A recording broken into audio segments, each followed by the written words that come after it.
ഒരുപാട് ദമ്പതിമാരുടെ കഥകൾ നമ്മൾ കേട്ടിട്ടാണ് ഈ പ്രവാസികൾ ഇവിടെ കഴിയുന്നത്. കഷായത്തിൽ പോലും സ്വന്തം വധു ഭർത്താവിനെ വധിച്ചു എന്നൊക്കെ പറയുമ്പോഴേ അതിനൊക്കെ എങ്ങനെയാണ് ഈ സ്നേഹം കൊണ്ടെത്തിക്കുക നമ്മുടെ ദമ്പതികൾക്ക് എന്നുള്ളത്, ഇതിനെക്കുറിച്ചൊരു വിഷയം പറയണം. Thank you.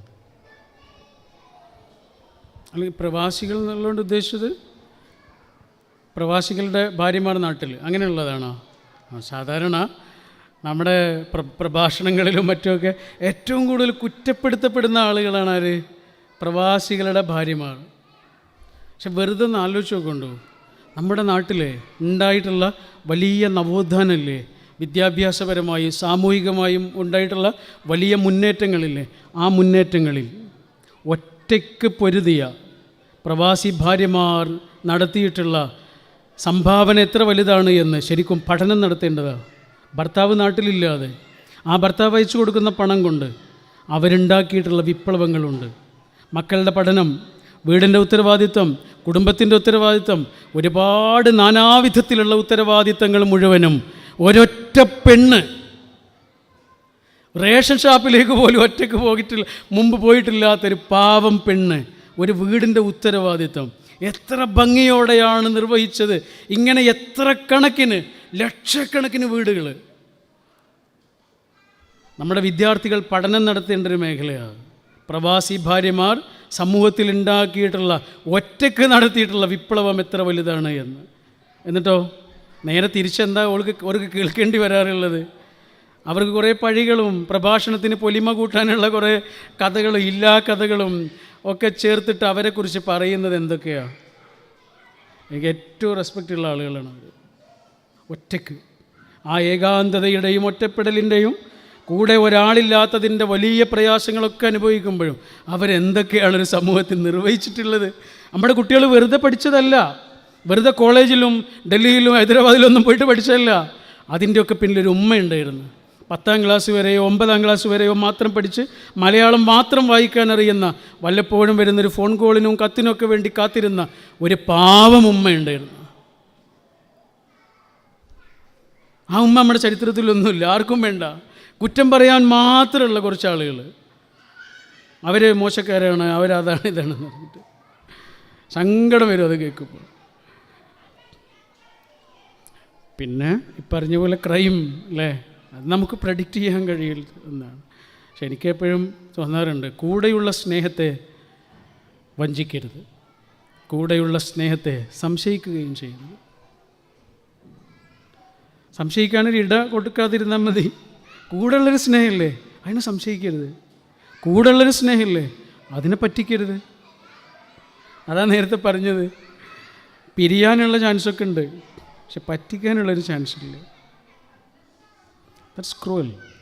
ഹലോ, ഓക്കെ, അസ്സലാമു അലൈക്കും. വലൈക്കും അസ്സലാം. നേരത്തെ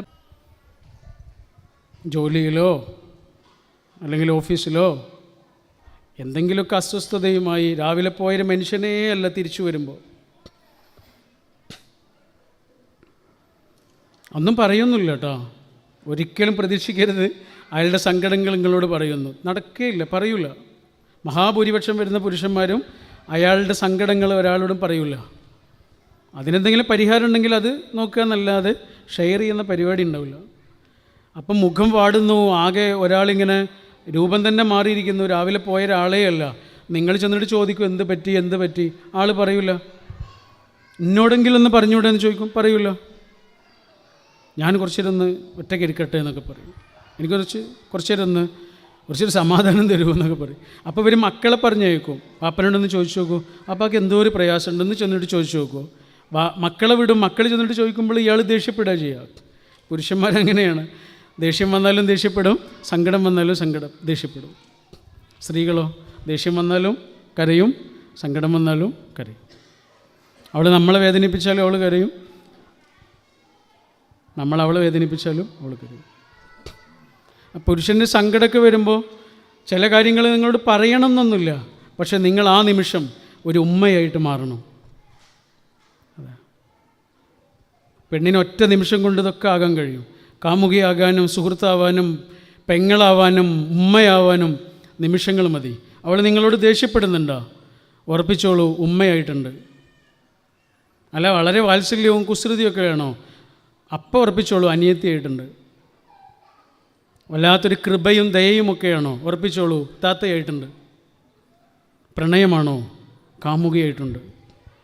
നിമിഷ നേരങ്ങൾ കൊണ്ട് ഈ ഭിന്നമാറ്റങ്ങളിലേക്കെല്ലാം ചെന്ന് ചേക്കേറാൻ കഴിയുന്ന അസാധാരണമായൊരു വൈഭവം പെണ്ണിൻ്റെ ഉള്ളിൽ പടച്ചവനുണ്ടാക്കി വെച്ചിട്ടുണ്ട്.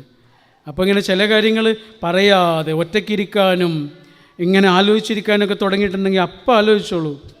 നിങ്ങളോട് അയാൾ സംസാരിക്കാനൊന്നും പോകുന്നില്ല, നിങ്ങളുടെ ചോദ്യങ്ങളൊന്നും അയാൾ ആഗ്രഹിക്കുന്നില്ല, ഒന്നും വേണ്ട, ഒറ്റ നിമിഷം കൊണ്ടൊരു ഉമ്മയായി മാറിക്കോളൂ. അതുകൊണ്ടാണ് ഹിറാ ഗുഹയിലെ ഇരുളിൽ ജിബ്രീൽ അലൈഹിസ്സലാമിനെ കണ്ട് പേടിച്ച് വരച്ചിട്ട് ഹബീബായ റസൂൽ സല്ലല്ലാഹു അലൈഹി വസല്ലം ഓടി വന്നത് എങ്ങോട്ടാ?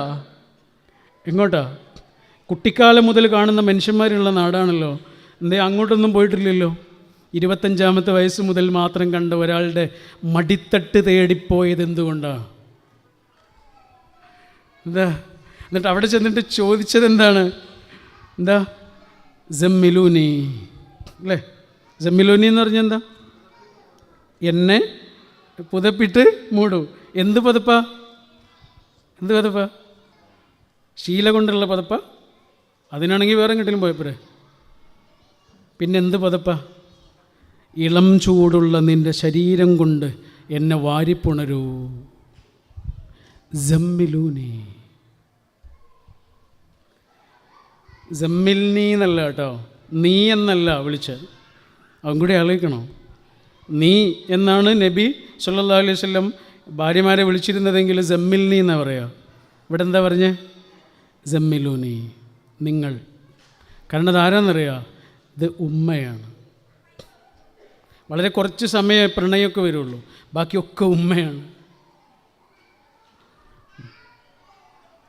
പെണ്ണിനൊരുണ്ണിക്കിടാവിൻ മുഖശ്രീ കണ്ണിന് നൽകുന്ന കൗതൂഹലം പോൽ മണ്ണിനു മേലില്ല മറ്റൊന്നുമല്ലീ പൊടി പെണ്ണിനുമുണ്ടാ അടങ്ങാത്ത ദാഹം.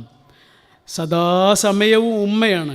കുറച്ച് സമയം പ്രണയിനിയോ കാമുകയോ ഒക്കെയാണ്, ബാക്കിയുള്ള സമയം എത്രയേ ഉള്ളൂ, കുറച്ച് സമയമുള്ളൂ, ബാക്കിയൊക്കെ ഉമ്മയാണ്. ഉമ്മത്തമാണ് നിറയെ.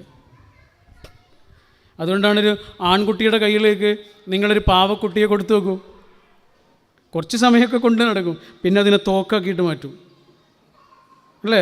എന്നൊരു പെൺകുട്ടിയുടെ കയ്യിലേക്ക് ഒരു തോക്ക് കൊടുത്തു നോക്കൂ, കുറച്ച് സമയം കഴിഞ്ഞാൽ ഇവിടെ കിടത്തിയിട്ട് ഉറക്കുന്നത് കാണാം അല്ലേ? അർഷിക്ക് 3 കുഞ്ഞു പെൺകുട്ടികളുണ്ട്. അർഷിക്ക് അത് നന്നായിട്ട് അറിയുന്നുണ്ടാവും. ഭാഗ്യവാനാണ്, പഠിച്ചവന് അത്രയും ഭാഗ്യം കൊടുത്തിട്ടുള്ള അനുഗ്രഹീതനായ ബ്ലെസ്ഡാണ്. പെണ്ണിനൊരുണ്ണിക്കിടാവിൻ മുഖശ്രീ കണ്ണിന് നൽകുന്ന കൗതൂഹലം പോൽ. ചെറിയൊരു പെൺകുട്ടിക്ക് പോലും ഉണ്ട് അവളുടെ ഉള്ളിലെ ഉമ്മ. കാരണം ഉള്ളിൽ ഗർഭപാത്രമുണ്ട്. സോ ഉമ്മ. ഈ ഉള്ളിൽ ഗർഭപാത്രമുണ്ട് എന്നുള്ള ഒരൊറ്റ കാരണം കൊണ്ട് ഒരായുസ് മുഴുവനും ഒരു പെണ്ണ് അനുഭവിക്കുന്നത് എന്തൊക്കെയാണ് എന്ന് ഒരു നിമിഷമെങ്ങാനും നമ്മൾ അറിഞ്ഞിട്ടുണ്ടായിരുന്നുവെങ്കിൽ ആ കാലിൽ നമ്മൾ ഉമ്മ വെക്കും. ഗർഭപാത്രമുണ്ട് എന്ന ഒരൊറ്റ കാരണം കൊണ്ട്.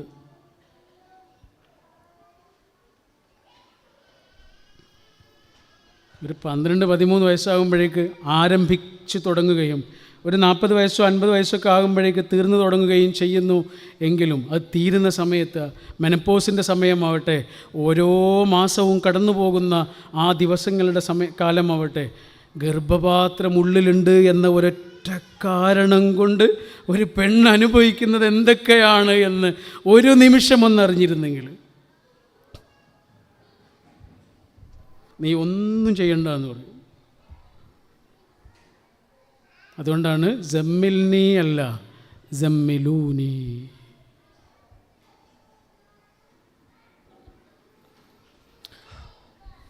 അപ്പോൾ എന്താണ് റഹ്മത്ത്? അതാണ്. അത് ആണിനാവട്ടെ പെണ്ണിനാവട്ടെ. അതുകൊണ്ട് നേരത്തെ ആണിനെ കുറിച്ച് പറഞ്ഞു, ആണൊരു സങ്കടം വന്നാലൊന്നും ആരോട് ഷെയർ ചെയ്യാനൊന്നും പോകുന്നില്ല. കാരണം അവന് അതിനൊരു പരിഹാരം കിട്ടണം. അതിന് കിട്ടുന്നത് വരെ അവൻ്റെ മനസ്സ് അതിൽ തന്നെ ആയിരിക്കും. നമുക്കത് ആരോട് ഷെയർ ചെയ്യൊന്നും വേണ്ട. പരിഹരിച്ചാൽ മതി എങ്ങനെയെങ്കിലും, അല്ലേ? അതുകൊണ്ടാണ് അവൾക്കൊരു പ്രശ്നം വരുമ്പോൾ നമ്മളോട് പറയുമ്പോഴും നമ്മൾ ആദ്യം തന്നെ അങ്ങോട്ട് എന്താ കൊടുക്കുക? സൊല്യൂഷനാണ് കൊടുക്കുക. ഓൾക്ക് എന്ത് വേണ്ട? സൊല്യൂഷൻ വേണ്ട. ഓൾക്ക് എന്ത് ചെയ്താൽ മതി? നമ്മളൊന്ന് കേട്ടാൽ മതി. അതിനാണ് ആദ്യം വന്നത്, സൊല്യൂഷൻ പിന്നെയാണ്. നമുക്കങ്ങനെയല്ല, നമുക്ക് സൊല്യൂഷനാണ് വേണ്ടത്. അതുകൊണ്ട് നമ്മൾ ആരോടും പറയുന്നില്ല. അപ്പോൾ അവർക്ക് സങ്കടവും. നമ്മൾ അവരോട് പറയുന്നില്ല. എന്നോടെങ്കിലും ഒന്ന് പറഞ്ഞൂടെ എന്നൊക്കെ ചോദിക്കും, പറയൂല. അപ്പോൾ അവൾ മനസ്സിലാക്കിയാൽ മതി എന്തോ ഉണ്ട്. ആ ഒരൊറ്റ നിമിഷം കൊണ്ടൊരു ഉമ്മയുടെ കരുതൽ. അതിനാണ് റസൂലുള്ള ഇറാ ഗുഹ മുതൽ ആ ചെറിയ ഓലപ്പുര വരെ ഓടിയതടാ. അതിനു വേണ്ടിയിട്ടാണ്. അത് അവിടുന്ന് മാത്രമേ കിട്ടുള്ളൂ.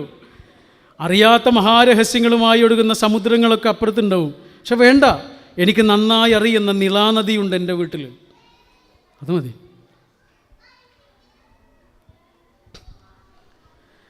ഈ വിവാഹ ജീവിതത്തിലില്ലേ, വിവാഹ ജീവിതത്തിൽ ഡിവോഴ്സ് ചെയ്യാനുള്ള അവസരമുണ്ട്, അല്ലേ?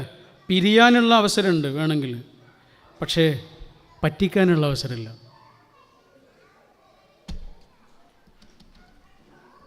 വിവാഹ ജീവിതത്തിൽ പിരിയാനുള്ള അവസരമുണ്ട്, വേണമെങ്കിൽ പിരിയാം. ഒത്തുപോകുന്നില്ലെങ്കിൽ ഓക്കെ. പക്ഷേ പറ്റിക്കാനുള്ള അവസരമില്ല. വിശ്വസ്തത, കാരുണ്യം, സ്നേഹം, മനുഷ്യൻ എന്ന രീതിയിലുള്ള എല്ലാ തരത്തിലുമുള്ള welcoming, that's the beauty of സംഭവം. ഓക്കെ.